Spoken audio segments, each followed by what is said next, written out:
శుక్లాంబరధరం విష్ణుం శశివర్ణం చతుర్భుజం ప్రసన్నవదనం ధ్యాయేత్ సర్వవిఘ్నోపశాంతయే. అగజానన పద్మార్కం గజాననమహర్నిశం అనేకదం తం భక్తానాం ఏకదంతముపాస్మహే. వందేహం మంగళాత్మానం భాస్వంతం వేద విగ్రహం యాజ్ఞవల్క్యమునిశ్రేష్టం జిష్ణుం హరిహరప్రభుం జితేంద్రియం జితక్రోధం సదా ధ్యానపరాయణం ఆనందనిలయం వందే యోగానందమునీశ్వరం. గురుర్బ్రహ్మ గురుర్విష్ణుః గురుర్దేవో మహేశ్వరः గురుస్సాక్షాత్ పరం బ్రహ్మ తస్మై శ్రీ గురవే నమః. శ్రీమాతాపితరౌ నిత్యం జన్మనో మమ కారిణి కర్మాది పురుషస్తేభ్యః ప్రథమం స్యాత్ నమామ్యహం. కూచి కృష్ణమూర్తి గురువరుణకు చచపతి మాతకు నమస్కృత సుమాంజలివే. కీర్తిమంతులైన పితృదేవతలకు సంఘ సేవా తత్పరులకు వందనాలు వెనవేలు. ఓం సవిత్రీభిర్వాచాం శశిమణిశిలాభంగర్చిభిః వసిన్యాద్యాభిః త్వాం సహజనని సంచింతయతి యః స కర్తా కావ్యానాం భవతి మహతాం భంగిసుభగైః వచోభిః వాగ్దేవీ వదనకమల ఆమోదమధురైః. పరమేశ్వర స్వరూపమైనటువంటి సభకి నమస్కారం. యోంత ప్రవిశ్య మమ వాచమిమాం ప్రసుప్తాం యోంత ప్రవిశ్య మమ వాచమిమాం ప్రసుప్తాం సంజీవయతి అఖిల శక్తిధరస్వధామ్నాం అన్యాంశ్చ హస్తచరణత్వగాదీన్ ప్రాణాన్నమో భగవతే పురుషాయ తుభ్యం. ఏ పరమేశ్వరుడైతే మన యొక్క ఉచ్ఛ్వాస నిశ్వాసల రూపంలో లోపలకు ప్రవేశించి మనలోని సకల అవయవాల్ని సకల ఇంద్రియములను సవ్యంగా పనిచేయిస్తున్నాడో అటువంటి పరాత్పరునకు శిరసా ప్రణమిల్లి ఈనాటి తిరుపావై ప్రవచనాన్ని ప్రారంభం చేస్తున్నాం. నీళాతుంగస్తనగిరితటీ సుప్తముద్బోధ్య కృష్ణం పారాధ్యం స్వం శృతిశతశిరశ్చిద్ధమధ్యాపయంతి స్వచ్ఛిష్టాయాం ప్రజనిగళితం యా బలాత్కృత్య భుంక్తే గోదా తస్యై నమయిదమిదం భూయ ఏవాస్తు భూయః. ఈరోజు ధనుర్మాస వ్రతంలో 29వ రోజు, చివరి రోజు కూడా. అంటే రేపటి రోజున గోదా కళ్యాణం ఉంటుంది. 30వ పాసురంలో మనకి ఈ 30 పాసురాలు చదువుకుంటే వచ్చేటటువంటి లాభం, ఈ వ్రతం చేస్తే వచ్చేటటువంటి ఫలితము రేపు వివరంగా చెప్పబడుతుంది. అందుచేత రేపటి పాసురం కేవలం మనకి ప్రతిఫల సమర్పణమే కానీ ఇంకొకటి కాదు. ఈ పాసురం వరకే మనం ఏదైనా నేర్చుకునేటటువంటిది. ఇన్ని రోజుల్లోనూ ఈ 28 రోజులు మనం ఏ పాసురము చదువుకోలేనటువంటి వాళ్ళు కనీసం ఈ పాసురమైనా చదువుకుంటే ఈ 30 పాసురములు చదువుకున్నటువంటి ఫలితం లభిస్తుంది అని ఈ పాసురంలో చెప్పబడింది. కాబట్టి శ్రద్ధగా ఈ పాసురాన్ని ఆలకిస్తే అందరికీ కూడా శుభం జరుగుతుంది. చిత్తం చిరుకాలే పన్రున్నై చేవిత్తున్ பொத்தாமரை எடியே போத்தும் பொருள் கேளாய் பெத்தம்மை துண்ணு குலத்தின் பிறந்தனி குத்தேவல்களை கொள்வாமல் போகாது இதைப்பறை கொள்வானன்று கான் கோவிந்தா எத்தைக்கும் ஏழேழு பிறவிக்கும் ஒன்றன்னோ டுத்தேமோ யாவோ முனக்கே நமாள் சேவியோம் மத்தை நங்கா மங்கள் மாத்தேலோரெம்பாவாய்.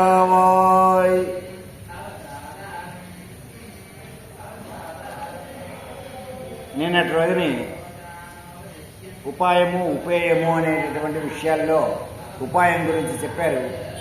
ఈరోజు ఉపేయము గురించి చెప్తున్నారు.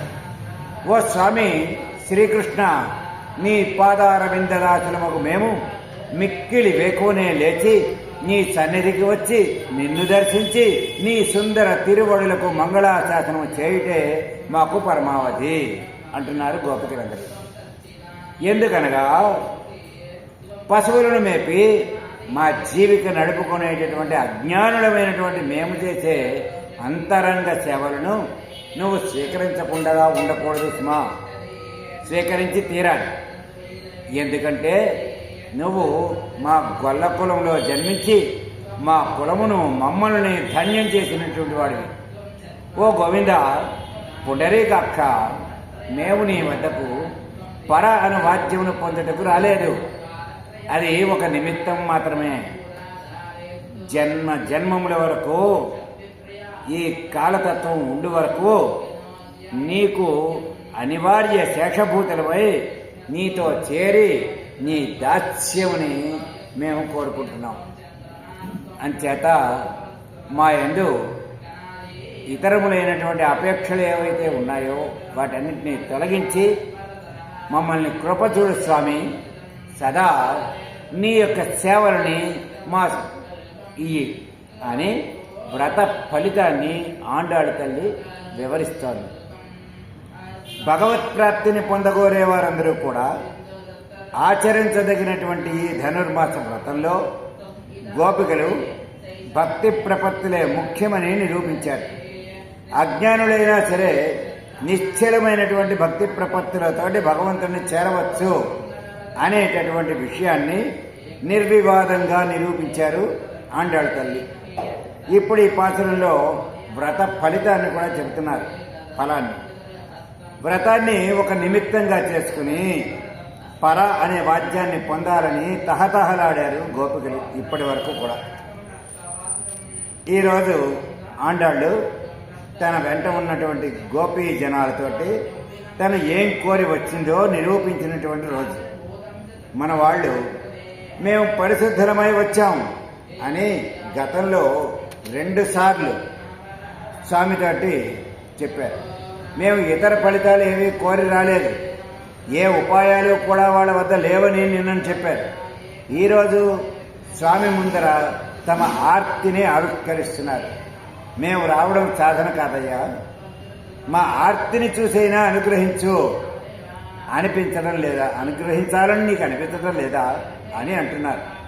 చిత్తం తిరుకాలే, ఇంకా చీకటి తొలగినటువంటి తెల్లవారే సమయంలో మేము నీ దగ్గరికి వచ్చాం. మాలో ఆర్తి పెంచినది నువ్వే. ఎంతకాలం నీవు చేసినటువంటి ఫలితమో ఇన్నాళ్ళకి మాకు ఈ జ్ఞానం కలిగింది. ఇది నువ్వు చేసినటువంటి కృషే కదా. ఉన్న ఇచ్చే విత్తు అన్నీ నువ్వు చేసిన వాడివి. శబరి లాంటి వారికి నువ్వే వెళ్ళి అనుగ్రహించావు. కానీ మేం చేయాల్సి వస్తుంది, మేము నిన్ను సేవిస్తున్నాం, మాకున్నటువంటి జ్ఞానంతో ఒక్కసారి మేము నీ వాడమని చెప్పగలిగితే ఇది రాగప్రయుక్తం అంటున్నావు. మమ్మల్ని మాత్రం ఉన్ పొత్తామరై అడియే పోట్రం, నీ పద్మాల వంటి ఆ దివ్యమైనటువంటి పాదాలకు మంగళం పాడుతున్నామయ్యా. ఎంకించిత్ పురుషాదమం కటిపయ గ్రాణేశం అల్పార్థకం సేవాయా అన్నారు. అంటే ఈ లోకంలో అల్పమైనటువంటి పురుషార్థం కోసం వాడికున్నటువంటి కొంత ఆస్తిని చూసి వాడే నాయకుడని వాళ్ళ చుట్టూ తిరుగుతారే జనం. ఎంత ఆశ్చర్యం కదా. ఇక్కడ పురుషార్థం అంటే ధర్మము, అర్థము, కామము. 4వది మోక్షం. ఇక్కడ ధర్మం వదిలేసారు, అర్థము, కామము ఈ రెండింటినీ పట్టుకుని ఒకళ్ళకొకళ్ళు గొప్పవాళ్ళు అని నేర్చుకుంటూ ఒకరి చుట్టూ ఒకళ్ళు తిరగడం మొదలుపెట్టారు. ఇది ఆశ్చర్యం కదా అంటున్నారు. నాదేన పురుషోత్తమే త్రిజగతామే ఏకాధిపే చేతసా సేవ్యే సస్య పదస్య దాసరీసురే నారాయణే తిష్టతి. అంటే సమస్త జీవులకు ఆయన నాథుడై ఉన్న ఆ పురుషోత్తముడు ఆయనే కదా. ఆయన ముల్లోకాల్ని నడిపించేటటువంటి వాడు. చేతులు కట్టుకున్నా సరే ఒక్కసారి మనస్సులో నీవాడనని తెలిపినా ఆయన మాత్రం పరమపదాన్ని ఇస్తాడు అని కులశేఖరాల వారు చెప్పినట్టుగా మేము నీ పదాలు పాడడానికి వచ్చాం అని చెప్తున్నారు గోపికలు. ఆయన ఏమీ విననట్టుగా సుదీర్ఘమైనటువంటి ఆలోచనలో పడి ప్రేమతోటి వీళ్ళకేసి అలా చూస్తున్నాడు. అంతే, వీళ్ళ మాటలేం వినపడనట్టుగా ఉన్నట్టుగా ఉన్నాడు. పొరుళ్ళకేడా మేము ఎందుకు స్తుతిస్తున్నామో వినవయ్యా అంటూ ఆయనను తట్టి పాడడం చెబుతోంది గోద. ఆండాళ్ళ తల్లికి పాఠం చెప్పడం అలవాటు కదా, అందుచేత ఆయనకు కూడా పాఠం చెప్పగలదాన్ని. పెత్తమ్మే తుణ్ణం కులత్తిల్ పిరందు, మొట్టమొదట పశువుల్ని మేపి అవి తిన్నాక కానీ మేము తినేవాళ్ళం కాదు. నీకు మా స్వరూపం తెలియదా? మరి నువ్వేం చేస్తున్నావు? మాకు ఆహారం నీ సేవయే, అది మాకు లభించాకే ఆ తర్వాతే నువ్వు ఆహారం తినాలి అని చెప్పేసి చెప్తున్నారు గోపికలు. నీ కుత్తేవల్ ఎంగలై కోళ్ళామల్ పోగాదు, నీ ఆంతరంగిక సేవ కోసం మమ్మల్ని స్వీకరించవలసినదే.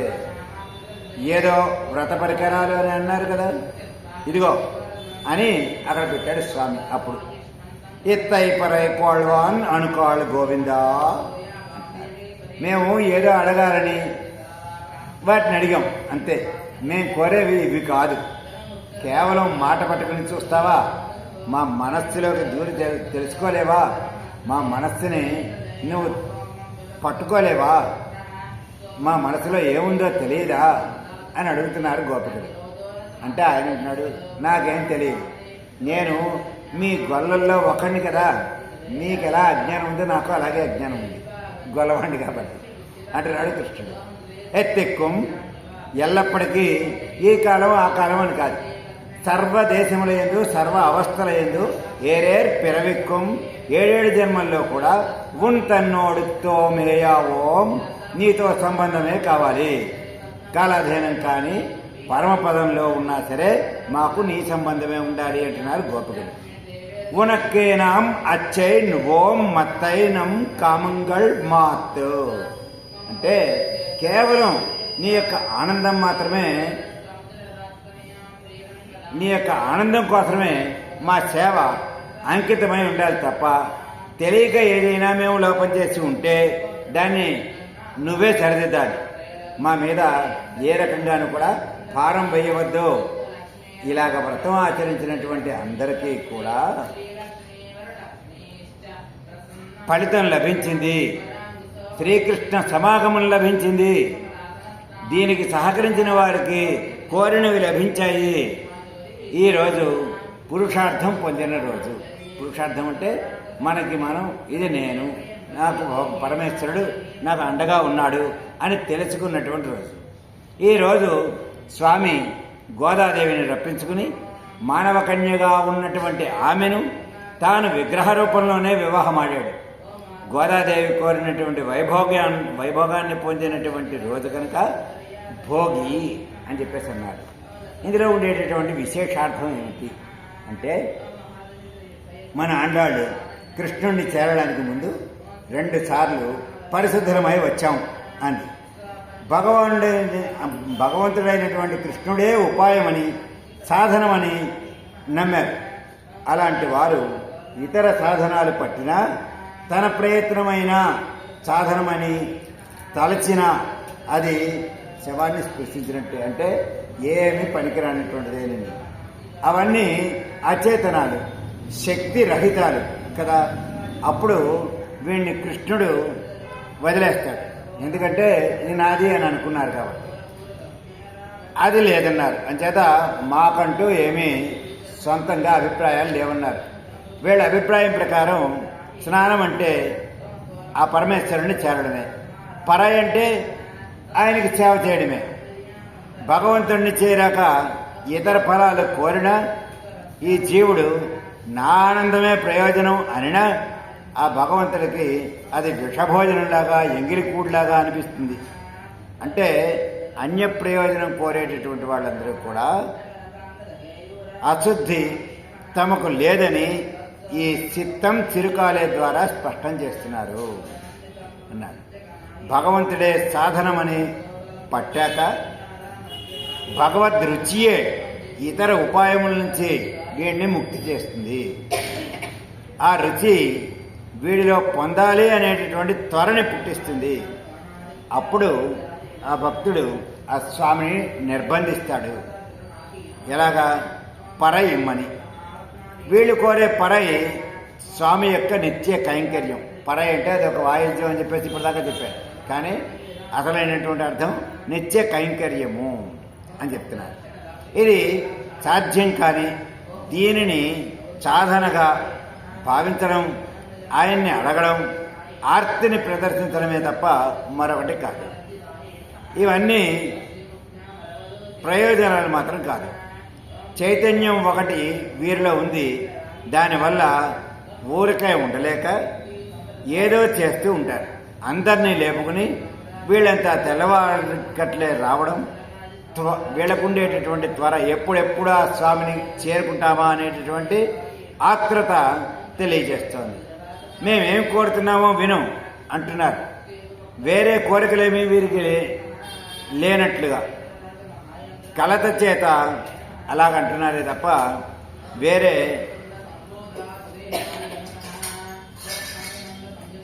పరై అనేది ఒక వంకే తప్ప కైంకర్యం స్వామికి చేయాలనేటటువంటి కోరికే వేళల్లో ఉంది. దోషాలు దూరం అవ్వాలి అంటారు. కృష్ణుని చేరి ఇతర ప్రయోజనాలు కోరడం కామధేనుని చేరి కౌపీనం అడగడం అన్నమాట. అంటే కామధేను ఏది కావాలంటే అది ఇస్తుంది. నాకు ఒక గోచిగుడ్డ కావాలని చెప్పేసి అడిగితే ఎలా ఉంటుంది? కామధేను దగ్గరికి వెళ్ళి అలాంటిది అనమాట. అంచేత కృష్ణుణ్ణి చేరి ఇతర ప్రయోజనాలు కోరడం మంచిది కాదు. అందుకని నిన్నను మేమంతా నీ సత్తు అని చెప్పేసి వాళ్ళు పరమేశ్వరుణ్ణి నిర్బంధించారు. మీరు చెప్పినట్లల్లా చేస్తాను, సులభుడనై అడిగినవన్నీ గతంలోనే ఇచ్చేశాను, అయినా ఇంకా మీరు పరై అంటూనే ఉన్నారు, ఏమిటో తెలియడం లేదు అన్నట్టుగా ఆ స్వామి వీళ్ళ వైపు అలా చూస్తూ ఉండిపోయాడు. మా స్థితి త్వర అంటే ఆత్రత. చూశాక కూడా మేమేం కోరామో తెలియడం లేదా అని అడుగుతున్నారు వీళ్ళు. ఆయన సర్వుల యొక్క హృద్దేశే తిష్టతి భ్రామయన్ అంటే హృదయాల్లో ఉండి పలికించేది వాడే అయినా నాలిక ఉన్నందుకు దాపరికం మానేసి నోరు తెరిచి చెప్పాలి అని చెప్తున్నారు. అంటే పరమేశ్వరుడి దగ్గరికి వెళ్ళినా మనంతట మనంగా చెప్పుకోవాలి తప్ప ఆయనే స్వయంగా తెలుసుకుంటాడని అనుకోవడం మాత్రం మన అజ్ఞానమేన అని. స్వామి ఐహిక సుఖాలు కోరేటటువంటి తామసులు లేచేదే కాలం అంటారు. మేము లేచాం కాబట్టి ఇప్పుడే తెల్లారింది అంటారు. ఆత్మప్రాప్తి నమ్మి రాజసులు లేచేది చిరుకాలం. నిన్ను తప్ప ఇతరములు వేరిని కోరినటువంటి మాలాంటి వాళ్ళు సత్వము ఎప్పుడైతే ఉంటుందో అప్పుడు లేస్తూ ఉంటాం. అందుకని చిత్తం చిరుకాలం అన్నాం. అంటే సూర్యోదయానికంటే 5 గడియలు ముందర కనుక లేచినట్లయితే అది మేము లేవవలసినటువంటిది. నీ కోసం నువ్వే కావాలనుకున్న వాళ్ళందరూ కూడా అలా లేచి తీరాలి. అది సత్వగుణ ప్రధానమైనటువంటి కాలము అని చెప్తున్నారు వాళ్ళు. ఇలాంటి సమయంలో మంచులో తడుస్తూ వచ్చాం మేము. త్వర అతిశయం వల్ల అంటే ఆత్రత ఎక్కువైపోవడం వల్ల తెల్లవారితే కర్ర బువ్వ పట్టి దూడల వెంట పడిపో అంటూ అమ్మ శాసిస్తే అంతే వెళ్ళిపోతూ ఉంటాం మేము. అమ్మ ఆ దూడల వెనకాల వెళ్ళక ముందరే నిన్ను ఆశ్రయించాలని వచ్చాం. అంటే తెల్లవారితే చాలు దూడలను తీసుకుని వెళ్ళిపోవాలి. అందుకని తెల్లవారకుండానే నిన్ను ఆశ్రయించేస్తే నువ్వేదో మాకు చెప్పేస్తే ఆ పని ఏదో పూర్తవుతుంది. నువ్వే రావాలి, మేం కాదు రావడం. అయినా ప్రీతి మమ్మల్ని నీ దగ్గరికి తోస్తే మేము ఇప్పుడు వచ్చాం. ప్రీతి తోసింది కాబట్టి వచ్చాం. వచ్చేం చేస్తున్నాం? నీకు నమస్కారం చేస్తున్నాం. నువ్వే చేయాలి ఆ పనిని, మేము చేస్తున్నాం అంటే అయ్యో వచ్చారా అని నువ్వు చేయాలి. కానీ నువ్వు చేయలేదు. కానీ నీ లక్షణం ఏమిటి? చేయకూడదని కాదు, శబరిని నువ్వే కదా వెతుక్కుంటూ వెళ్ళావు. అందుచేత మేము రాకూడదు. మేము అన్ని తప్పులే చేస్తున్నాం, క్షమించు. నీ బంగారు తామరల వంటి విలువ సౌందర్యం కలిగినటువంటి మాకు ప్రాప్తమైనటువంటి నీ పాద ద్వంద్వాన్ని స్తుతిస్తున్నాము ఎందుకో చెప్తున్నాం, వింటావా స్వామి అంటున్నాడు. వీళ్ళకి ఏం కోరికలు లేవు, అయినా కలత చేత అలా అంటారు. మిగిలిన వాళ్ళైతే వాళ్ళ లోపాలు తీర్చమంటారు, అమంగళాలు తీర్చమంటారు. కానీ వీళ్ళు వాని లోపం తీర్చుకొని అమంగళాలు అంటకుండా చూసుకోమంటున్నారు. వీళ్ళ జ్ఞాన సౌందర్యం దేహ సౌందర్యం ద్వారా ప్రకటితమవుతోందని తదేక దీక్షతో చూస్తుండిపోయాడు శ్రీకృష్ణుడు. తన భక్తులు ఏం మాట్లాడినా ముద్దుగా ఉంటాయి కదా అని వింటున్నాడట. సీరియ సింహాసనంలో కూర్చున్నది వినడానికా, నిద్రపోవడానికా, మమ్మల్ని చూడడానికా అని అడుగుతున్నారు గోపికలు. ఈమె స్వామిని లేపి పాఠం చెప్పినటువంటి తల్లి కాబట్టి గద్దిస్తోంది. ఎవరు? ఆండాళ్ళ తల్లి. పశువులను మేపి తినేటటువంటి కులంలో పుట్టావు నువ్వు. శాస్త్రంలో తప్ప గోచరించినటువంటి నువ్వు గొల్లపిల్లవాడివయ్యావు. పశువుల కడుపు నిండాకే తమ తిండి తింటారు వీరు. మేము నీ పశువుల వంటి పరికరాలు కదా, అంచేత మమ్మల్ని తృప్తిపరిచిన తర్వాత నువ్వు ఆహారం తినాలి, అప్పుడే నీకు తినాలని అనిపిస్తుంది. మేమా ఆర్తప్రపన్నడం అంటే ఎప్పుడు నీ దగ్గరికి వస్తామా, ఎప్పుడు నీ నుంచి అనుగ్రహాన్ని పొందుతామా అనేటటువంటి ఆర్తి ఎక్కువ మాకు. నీ యొక్క విరహాన్ని మేము భరించలేనటువంటి వాళ్ళం, అందుకని నీ దగ్గరకు వచ్చేరాం. నీ పశువులకు వేరే రక్షకులు ఉండవచ్చు, కానీ మాకు మాత్రం నువ్వు ఒక్కడివే రక్షకుడివి. మేము ఒప్పుకోనంత వరకు నువ్వు చేయలేవు, అంగీకరించాం, నువ్వే చేస్తావు, నువ్వే చేయగలవు అని మేము అనుకున్నాం. కాబట్టే నీ సేవని స్వరూపాన్ని ఎలా చేయాలో మాకు తెలియజేశావు. ఆశ నీ ఎందు పుట్టించావు. ఇవాళ సేవలు అందిద్దామని వస్తే మాతోటి మాట్లాడడం మానేసావు. మమ్మల్ని అలా చూస్తూ ఏమీ తెలియని వాళ్ళలాగా, వినపడిన వాళ్ళలాగా అలా ఉండిపోయావు. నిన్ను వదిలేది లేదు. మధుర నుండి రాత్రికి రాత్రి ఎవరు రమ్మన్నారు నిన్ను? ఇక్కడికి ఎందుకు వచ్చావు? రాకుండా ఉంటే మేము అడిగేవారమే కాదు కదా, వచ్చావు కాబట్టే నిన్ను అడుగుతున్నాం. ఏదో పరాయి అంటూ వచ్చారు కదర్రా, ఇదిగో తీసుకోండి తప్ప సేనలు కట్రా అంటూ ఏమిటిది అన్నాడు ఆయన. అంటే పరాయి అనేటటువంటి వాయిద్యం అడిగారు కదా అన్నాడు. ఏమయ్యా వెర్రివాడ, భావం గ్రహించడం రానటువంటి జన్మ కదా మాది. కోపంతో అమ్మ ఒరే ఈ విషయం రా అన్న, ఒరే తినరా అన్న, మనం అమ్మ యొక్క మాటనే పాటిస్తాం. అంటే తినమన అర్థం, విషమన రెండూ కాదు. తినద్దనడంలో తాత్పర్యం ఉంది. ప్రేయసి ఊరికి వెళతానన్న ప్రియుడితోటి వెళ్ళు, నేను అక్కడే ఉంటాను కదా అందుట ఒక ప్రేయసి. అంటే వెళ్ళమని కాదు అర్థం, వెళ్ళద్దు అని దాని యొక్క అర్థం. అంచేత అదేమిటి తెలియని అజ్ఞానిగా ఉన్నావే నువ్వు అన్నారు వీళ్ళు. అయితే సరేనండి, నేను వరాహ అవతారంలో ఆ అవతారంలో కానీ వామనుడిగానో హయగ్రీవుడిగానో ఉంటే జ్ఞానం ప్రసాదించడానికి అవతారాలు కనుక మీ భావాలన్నీ నాకు తెలిసిండేవి అప్పుడు. కానీ ఇప్పుడు మీ బంధువుని కదా, మీకులాగే నేను అజ్ఞానంతో ఉన్నాను, వీల్లేదు అంటున్నాడు. మీ భావాలని తెలుసుకోవడానికి నాకు అంత అవకాశం లేదు. ఈరోజు మాత్రమే చాలదు, ఎప్పటికీ 7 జన్మలకి కూడా నువ్వే స్వామిగా మాకు ఉండాలి, మేము మాత్రం నీ సొత్తుగానే ఉంటాం అంటున్నారు మళ్ళీ వీళ్ళు. అందుచేత నువ్వు ఎట్టి పరిస్థితుల్లోనూ మమ్మల్ని అనుగ్రహించి తీరవలసినదే అని నిర్వర్తిస్తున్నారు స్వామిని. ఫలానా సంబంధం కావాలని అనలేదు ఆండాడు. అంచేత అన్ని సంబంధాలు నీతోటే ఉండాలని కోరుతోంది. ఇది అందరి జీవుల్లోనూ కోరవలసినటువంటి కోరిక. అందుచేత దీన్ని పురుషార్థం అని అన్నారు. జ్ఞానం ఉన్నందుకు పరమ ప్రయోజనం ఏమిటంటే వీళ్ళు కోరినటువంటి పరై అనేటటువంటి పదం ఇదిగో ఇది. అంటే స్వామియే మనతోటి ఉండాలి, మనం ఎప్పుడు స్వామి దగ్గరే ఉండాలి అని అనుకోవడమే పరై అనేటటువంటిది కావాలి అని చెప్పడము. అయితే నీకు ఒక్కడికే మేము అన్ని విధాలా సేవలు చేయాలి. పడతలాగా దూరంగా ఉండి కాదు, లక్ష్మణుడిలాగా దగ్గరగా ఉండి. అందుచేత నీ దగ్గర ఉండేటటువంటి పరిస్థితి మాకు కల్పించు. నీతో ఉండి సర్వదేశ సర్వకాల సర్వ అవస్థల యందు సర్వ విధాలా కూడా సేవలు చేసేటటువంటి పరిస్థితిని మాకు అనుగ్రహించు అంటున్నారు. అందులో మాకు స్వార్థం కానీ అహంకారం కానీ మాకు ఎట్టి పరిస్థితుల్లోనూ కలగరాదు అని చెప్తున్నారు. అలాంటి పరిస్థితిలో నీకు సేవ చేసుకునేటటువంటి అనుగ్రహాన్ని మాకు కలగచేయి అన్నారు.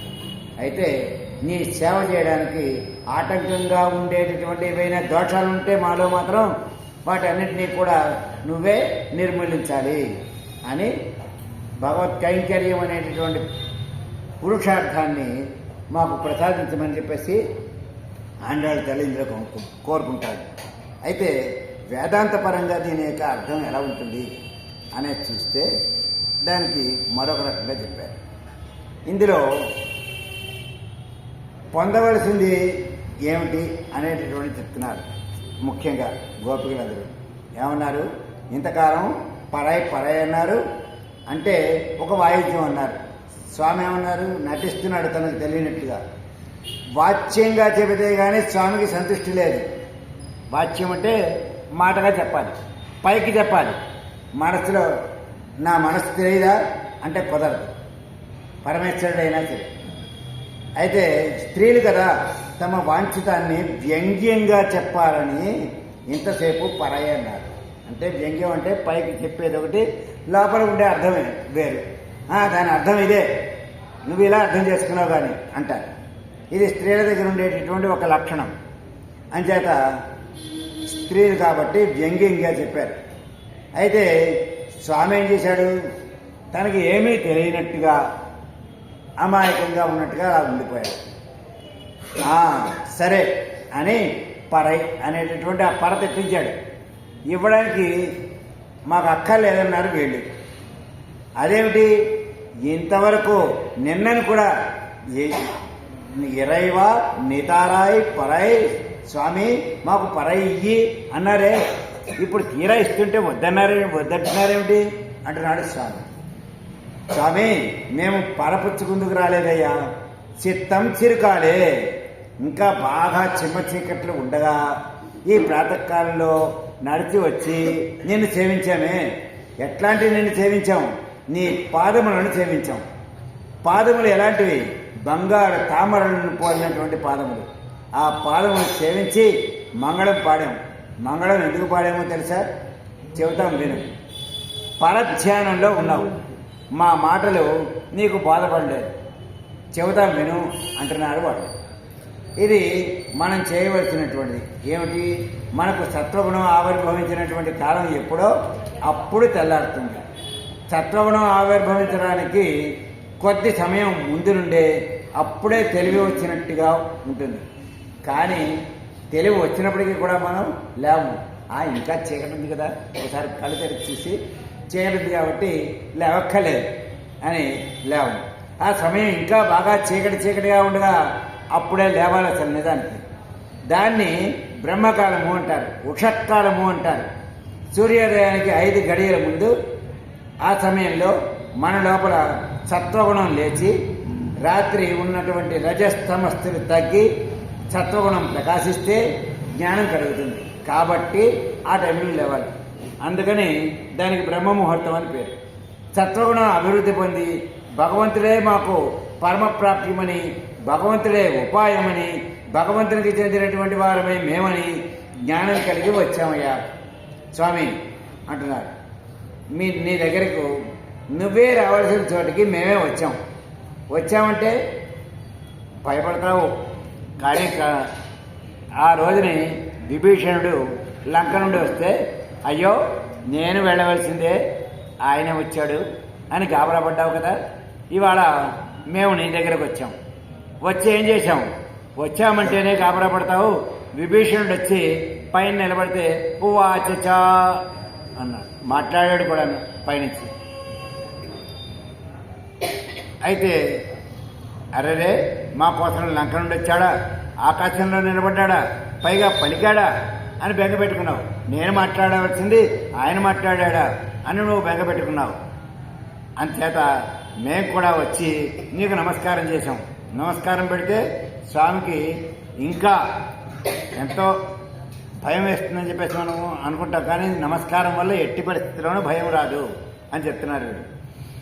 అరే, నేను వెళ్ళి నమస్కరించి రక్షణ కల్పించి ఉండవలసినటువంటి పరిస్థితి ఉంటే వాళ్ళొచ్చి నాకు నమస్కారం చేశారే, అప్పటిదాకా నేను ఊరుకున్నానా అని బెంగపడిపోతావు కదా స్వామి. భక్తుల పట్ల నీ యొక్క భావం అలా ఉంటుంది కదా అని చెప్తున్నారు. అందుచేత నీ పాదాలు మేము మంగళం పాడుతున్నాము. అవి కొందరికి భోగ్యములవుతాయి, కొందరికి సాధనమవుతాయి. కేవలం సాధనములుగా కాకుండా భోగ్యములుగా కాకుండా రెండు విధాలుగా కూడా ఉన్నటువంటి నీ పాదాలకి మేము మంగళం పాడుతున్నాము. మేము ఎందుకు వచ్చామో తెలుసా అంటే, నాకేం తెలుస్తుంది అంటున్నాడు పరమేశ్వరుడు. మీరు చెప్పండి అంటున్నారు స్వామి. స్వామి, లక్షణం సరిగ్గా సరిపోయిందయ్యా. ఎందుకంటే పశువుల్ని మేపుకునే వంశంలో పుట్టినందుకు దానికి తగ్గ బుద్ధి వచ్చేసింది నీకు కూడా.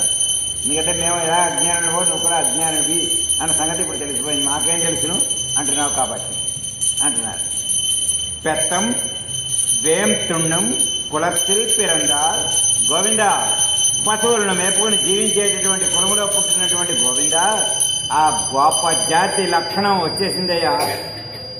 చెప్పిన మాట తప్ప పైన అర్థం కాదే. స్త్రీలు వాచ్యంగా చెబుతారయ్యా, మా అభిప్రాయాన్ని తెలుసుకోలేకపోతావా? తెలుసుకో స్వామి అంటారు. అయితే మా అభిప్రాయాన్ని అయితే మాకేం కావాల్సినా చేయడానికి అనేక మంది ఉన్నారు. మీరే రావాలా అంటావా? ఇక్కడ పుట్టి మా కులంలో మా మధ్యన ఉన్నటువంటి నిన్ను సేవించడానికి మరొకరు వస్తారా? మేమే వచ్చి నిన్ను సేవించుకోవాలి కదా అంటున్నారు వీళ్ళు. అంచేత ఏదో ఇక్కడ స్వామితోటి గోపికల సంభాషణ జరిగినట్టుగా ఇప్పటిదాకా కనిపిస్తోంది. కానీ అసలు విషయం ఏమిటంటే, మన లోపలే ఉన్నాడు భగవంతుడు, మన కోసమే దిగి వచ్చాడు. మన లోపల ఉన్నటువంటి భగవంతుడిని ఎవరు సేవించాలి అంటే మనమే సేవించాలి. కానీ మరెవరో రారు. స్వామి, నా చేత నీ సేవలు చేయించుకుని స్వీకరించి ఆనందించు అని ప్రార్థించారు. అయితే ఎందుకు వచ్చారు? ఇంతకాలం పరా అన్నాం, కానీ పరపుచ్చుకుందుకు రాలేదు. నీకు మాకు విడదీయరానటువంటి సంబంధం ఉంది స్వామి. ఆ సంబంధం ఎప్పటికీ చెరగకూడదు. 7 జన్మలకు నీకే చెందిన వారమై, నీతో సంబంధం కలవారమై మేము చేసేటటువంటి సర్వ వ్యాపారములు అంటే మానసిక, కాయిక, వాచిక నీ కొరకే చేస్తున్నాం అనేటటువంటి భావంతో చేయగలిగినటువంటి మహాభాగ్యాన్ని మాకు ప్రసాదించు, ఇదే మా కోరిక అని ఆ గోపికలు చెప్పారు. ఇతరమైనటువంటి ఇంకో కోరికలు మాకు లేకుండా చేయి. ఏమిటి? ఏ కోరిక ఉండాలి అంటే స్వామికి సేవ చేసేటటువంటి కోరిక ఒక్కటే ఉండాలి, మిగిలిన కోరికలు ఏమి మాకు ఉండకూడదు అని కోరారు గోపికలు. ఇది భోగినాడు మనం చేసే 2 రకాలైనటువంటి పనులకి చిహ్నం. భోగినాడు ఏమిటి చేస్తాం? 2 రకాలైనటువంటి పనుల్లో ఒకటి తలంటి పోసుకుంటారు, 2 మంటలు వేస్తారు. అయితే ఏమిటి 2 అంటే, మంట వేయడంలో ఇతరమైనటువంటి కోరికలన్నింటినీ దహించేయి అని చెప్పడమే భోగి మంట యొక్క అంతరార్థం. మలైనంకం మళిక్క మాత్తు, ఇది మొదటి కోరిక. రెండవది తలంటి పోసుకుంటారు. అంటే ఎప్పటికీ నీతోటే మాకు నిత్య సంబంధం కలిగేలా చేయి. కాబట్టి మనము ఆనాడు చేసేటటువంటి 2 పనులని ఆండాడు తల్లి స్వామిని నిత్య దాస్యము, నిత్య కైంకర్యము మాకు లభింపచేయి అని కోరుతోంది. మేము చేసేటటువంటి సర్వ వ్యాపారాలు ఎవరికి చేయని, అది తల్లికి కానీ, తండ్రికి కానీ, సమాజానికి కానీ, దేవతలకు కానీ ఎవరికి చేసినా సరే అది నీకోసమే. సర్వదేవ నమస్కారం కేశవం ప్రతిగచ్చతి అన్నారు.